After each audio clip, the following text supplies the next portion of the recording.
Dolphins had that first joint practice of the season against the Chicago Bears. They kick off tomorrow at 1 o'clock for a preseason game. I can give you some good and some bad from the joint practice yesterday, Vlad. The good first. Tell me the good. I like the good. Our dude, Omar Kelly, he told us, at least online, that is the most physical, most amped up joint practice he's ever seen from the Dolphins. That's good. Oh, all right. Let me ask you this. Is it because of the Dolphins or is it because of the Bears? Because all I've been hearing about this head coach of the Bears, Ben Johnson, is that he's been bringing intensity day in and day out. These have been some of the most physical practices that he's seen. So I want to know if was this because of the Bears or is this because Mike McDaniel and Anthony Weaver and these boys came in with this mentality that we're going to smack guys right in the face? I think it's both. I think both teams coming in trying to be physical. I like that. It was marred or ramped up, however you want to look at it, by an intense fracas. Fracas? Broke out between the teams. Fracas? There was a fracas. Teams got into a fight. Apparently, Mike McDaniel kind of jumped in it, too, trying to show his toughness. Let's relax. He's going to get his jaw broke. Relax, okay? Please, don't do that. Main takeaway from this is that That's like Spike Dudley entering the Dudley Boys match. The offense was extremely sloppy. Tua threw 3 interceptions, but that wasn't the only sloppy part of it. Running back Alexander Mattison, he fumbled multiple times. Okay, so 2 things. One, Tua was talking a lot of ish, and it came back to bite him because he was talking about the guys in his team not intercepting or getting any turnovers on them. Second, this is the second. Madison's been fumbling a lot during training camp. This is not the first time we've heard about his fumbling. So that is something we need to. I thought it was more Jalen Wright doing the fumbling. Nah, Madison fumbled a couple times during the training camp, at least in the first couple of weeks, and Jalen Wright as well. So neither is good. That's not good for your backup running backs after Devon A.J. Couple more takeaways. Wide receiver Tyreek Hill was out. No pads. He had the oblique injury. You probably, and when I say probably, you won't see him tomorrow. If he didn't do the joint practice, you probably won't see him tomorrow. Some other takeaways. Jalen Waddle was slow to get up after the Bears. Tyreek Stevenson, that's a Miami guy, Hurricane, ran through his chest on a screen pass. Waddle later returned. So that is good. David Verona's giving us some of these updates. We're going to get to Omar Kelly's updates too in just a minute. Oh, man, this is not good. And Vlad, you kind of saw it coming a mile away. Bears receivers whipped Dolphins cornerbacks in one-on-ones as there wasn't an incompletion until the 6th pass. Most of the incompletions were flagged for either defensive pass interference or holding. A few pass breakups were from Mike Hilton, so Caleb Bonner, and Cornell Anderson. So you're telling me Caleb Williams was lighting up our secondary? Oh, your secondary. Yeah, our secondary, first of all, they leave a lot to be desired. And we're hoping that maybe they'll step up. Well, yesterday, the first 6 passes were complete. And most of the time when they were incomplete, they were flagged for holding and defensive penalties. Yeah. And Jack Jones got dinged up too. Yes, he did get he was carted out, but it was cramps, not anything serious. He did say it was cramps. So which is shocking for a guy that was coming from South Florida going to Illinois, and he's the only guy that got the cramps. That's at full speed, man. Good news, maybe good news, I don't know. Caleb Williams was checked down. Caleb, a lot of short passes. That's where he got a lot of his completions. I'm not up. That's good. That means there was good coverage, but that, you see, that's weird though, because if he's checked down Charlie, then that means, or check down Caleb, that means the secondary is doing a good job covering the receivers downfield. Well, also the Bears' offensive line has been so bad. You just got to get rid of the ball quickly. But which is shocking, Zach, because they spent a lot of money on improving this offensive line because that boy was getting beat down so much last season. We got a front 7, man. Our front 7 is supposed to be pretty good. Now, you want to hear about the backup quarterback? Zach Wilson, backup quarterback 1. Red zone drive, touchdown. Wide receiver Andrew Armstrong. That's not bad. I like that. He also mishandled a handoff to Alexander Mattison. So don't like that either. Don't like that. That's not. You can't judge anybody on a bad handoff. I don't. Yes, I can, because you don't want a bad handoff. Bad handoff means the turnovers, which means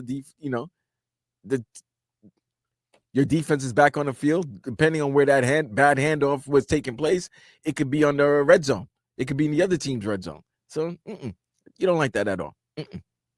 Linebacker. These linebackers are looking better and better every day. Jordan Brooks got an interception on Caleb Williams. He said he's the leader of the defense now. You see that? Yeah, he was a dog You know what? last year. You know what's funny? He's a lot. They're talking a lot of trash in the defense. Like I don't know if you like that or you don't like that. I think Jordan Brooks started the fight. That's what I'm earlier, saying. And then he got the started fighting interception. within his own team. Yeah, he started cussing his own team out. How did Patrick Paul do? Because we're going to need him. People. He got knocked down on a 1-on-1 against Chicago's Deo Adingabo. Deo. And Jonah Savanaya was up and down for the most part, what they were saying. You expect that. He's a rookie. He's Yeah. going against some. Yeah, we're going to need him week 1, though. Chicago's got a very good defense. Bradley- They got a good defense. I think because Tyreek didn't play, their top cornerback didn't play as well. Johnson, I believe. Sit him down. He didn't play as well. Jalen Johnson, I believe. What do you expect? Well, Bradley Chubb got a sack on Caleb Williams in the red zone. So that's good stuff. Well, that's good. So that's good. Let's see what Omar Kelly had to say about this team and day 13 stock report with the Bears. Of course, you got to talk about Tua's carelessness with the ball, the 3 turnovers, the fumbles from Alexander Madison. Top performers, though. He's high on Malik Washington. Tyreek Hill out, had to step up.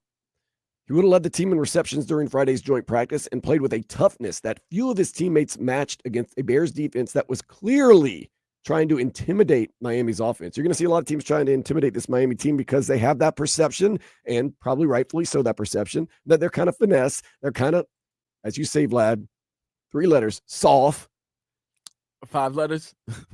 SAWFT. Oh, that- Soft. Stock down Bradley Chubb. Now, so we see Wait, Bradley. how do you go? How do No, you get a sack in the red zone, well, but your stock is down? What's going on? Let's hear what Omar Kelly has to What's say. up? Come on, okay. The Dolphins' most experienced pass rusher was one of the main pressure generators Friday. Okay, it says that should be good.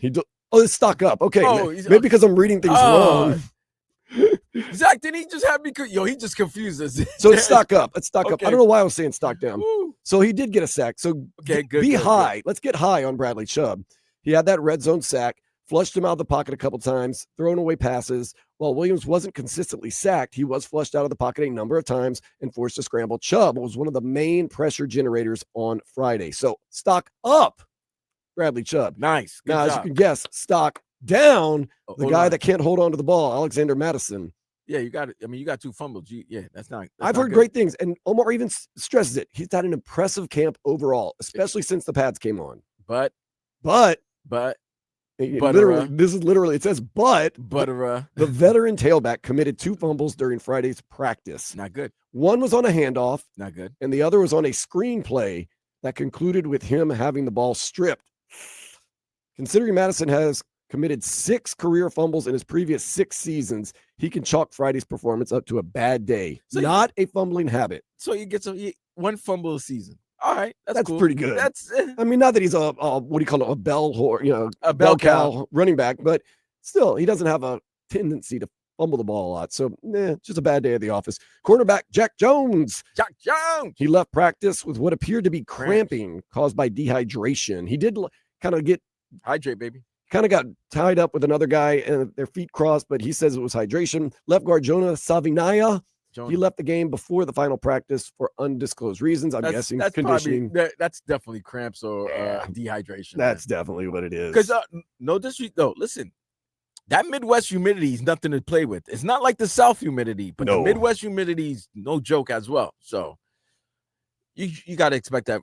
This is big guys hate this time of the year, man. It's just sweating and just They're trying to get in shape. dehydrating. Yeah. Yeah, man. It's bad times for them. A couple of people you're missing on the offense that can help you in those short yardage situations. Alec Ingold, the fullback, he is in that concussion protocol. Austin Jackson, we know he's probably going to be ready for the opener against the Indianapolis Colts. And I just want you to read between the lines. So I'm just going to read what it says, and you can read between the lines and come to your own conclusion.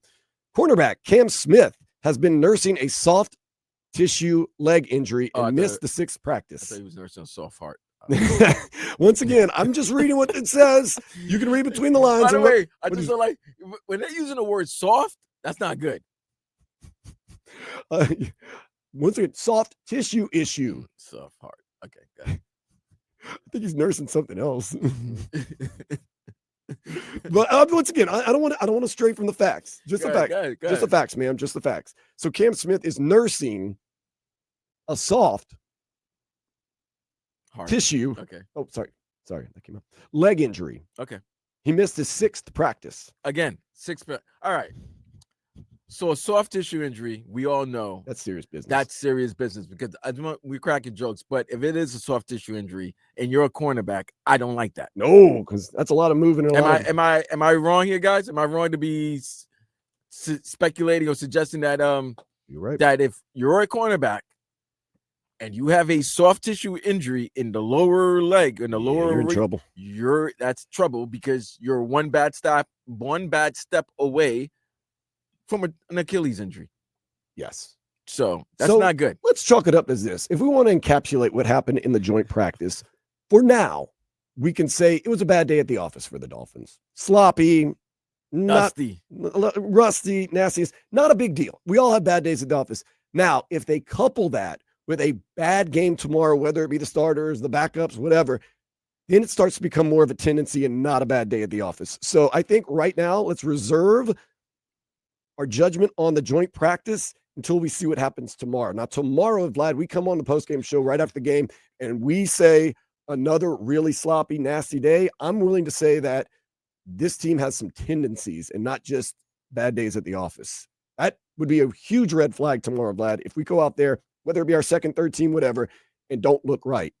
And when I say don't look right, I mean, all right, get beat, get more physical. Fam, you know what's going to happen tomorrow, Cousin. Nobody's going to play except the guys that the need guys to. are going to play, so we're all going to look at Zach and Quinn. That's what that's going to, if the starters don't play, we're looking at the rookies, but we're looking at the backup quarterback play. We're definitely going to be looking to see if Zach Wilson has learned anything in his 5 years as a starter. And we're going to see if Quinn Ewers was a steal in the 7th round, even though he's going to be playing against, bums off the streets and, undrafted free agents and 6th rounders as well. But that's what everybody's going to be focused on, because I know we talked about it's in the first segment of the show, but I don't think he's going to play much. People, would we like to see it? Yes, but I don't think he's going to play them, especially how physical the joint practice was yesterday. Yeah. I heard Jalen Waddle got knocked out. Got lit up. Yeah, but he came back. He came back, and another player from the Dolphins got lit up as well. Fight broke out. Yeah, the fights break out. So you don't know if you see kind of way. The thing about it is, Dan, if you see a way a team is playing, and they're taking it a little bit more serious than you may be, you might not want to put your starters out there. Right, and I don't blame him for that. But I will say this about preseason game 1. I'm not looking so much for individuals. I know it's exciting to watch Zach Wilson. Is he better than Quinn Ewers? I'm really looking for an overall feel for the team. If I feel as though this team is physical, is tough, is in the right place at the right time, making the right moves, not being so sloppy, and if I just walk away with this team has a different attitude, they're tough, I consider that a success. If they're getting a lot of pre-snap penalties, if they're getting some delay of games, if they're getting run off the ball, if they're getting run off the line, if they're missing blocks, if it's sloppy overall, if I walk away from the game, once again, just the eye test, and I say, that was a little nasty. Well, that's bad. That's bad. But also, that's what I'm looking for. I'm looking for the broader sense tomorrow, not so much the individual sense. But going by the reports from yesterday's practice, you did see a lot. You did hear a lot about the false starts. There was a lot of false starts. So if you've seen false starts in the preseason, then that's something that was happening last season and it's continuing this season. Then I can understand you. That's a good point you make. You bring up that I'm going to look more at the team to see if they're really listening to Mike McDaniel and is the message that he's trying to put forth this season, being more aggressive, being more authoritative. I want to see if the team's going to be like that, even if it's the bench warmers, even if it doesn't matter. It trickles down. If it trickles down, that's what I'm going to see. That's great. So you bringing up that point, it's a great point. I give you that. My cousin, you bring up the best point. Is this a changed, new identity Dolphins team, or is this the same Dolphins team for the past years that have postured and said all this, say one thing and do another? We're done with the talking. That's done. It's done. And Mike McDaniel knows it. I think Chris Greer knows it. So let's see. Is it more of this flapping their lips, or are they actually going to walk the walk? I think that's a good point. Even because you want to see if it trickles down, even if it gets to the last guy on the team. Yeah, you think the message is being enforced. You don't think the third and fourth string of the Detroit Lions is tough? You don't think the Philadelphia Eagles' third and fourth string is tough? Yeah. Yeah, that's a good point. I do want to see that, even if they don't, the guys don't start. But seeing that also goes into seeing these players take what the message that he's giving them, and they're putting it, they're executing it, they're putting forth in their game plan, and they're getting the job done. We'll see that. That's why I think. But the question is going to be quarterback 2, who's the backup for Tua. We already know that and answer. The running back situation. See if the O-line. We're going to look at the O-line, and I don't know if the secondary is going to play. You kind of want to see. Well, no. Oh, the secondary is going to play. The secondary is going to play. Oh, you're going to play. Maybe Storm Duck. Maybe no. Not play. Storm Duck. You get your ass out there. Man, Put your helmet on and get out there. Nah, second year undrafted rookie. Yeah, second year undrafted veteran. Yeah, he's going to be out there. And a secondary that needs a lot of work and a lot of reps. You're going to see some secondary tomorrow. That's for sure. That is for sure. Now, will they get toasted?